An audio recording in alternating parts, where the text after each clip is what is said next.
Pas më shumë se një muaj diskutime në Komisionin e Ligjeve, mazhoranca dhe opozita në këtë komision kanë miratuar në tërësi ndryshimet për ngritjen e gjykatës administrative. Relatori i këtij ligji, Armando Subashi, tha se ligji i përmirësuar tashmë bën që të realizohet një gjykatë profesionale, e cila do të organizohet në 3 nivele: gjykatën e shkallës së parë, gjykatën e apelit dhe nga kolegji administrativ. Kemi bërë gjën më të mirë të mundshme në funksion të dhënies së drejtësisë administrative. Ligji kaloi edhe në tërësi sot, pra mbas miratimit të nenit 4 dhe nenit 5, që kishte të bënte me organizimin e gjykatave administrative dhe me kriteret e gjyqtarëve, besoj që tashmë është gati për në seancë.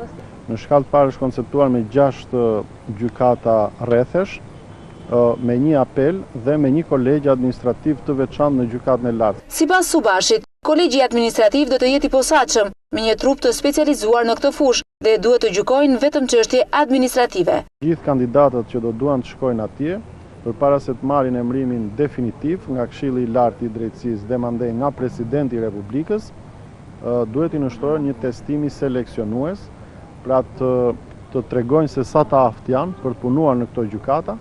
Ligji pritet të kalojë me votim në seancën plenare të javës që vjen, ndërsa me miratimin e tij do të kërkohet dhe ngritja e strukturave të kësaj gjykate. Ky ligj kërkon shumicë të cilësuar të votave në parlament, ndërsa ka rreth 3 vite që është sjellë në kuvend nga qeveria për tu miratuar.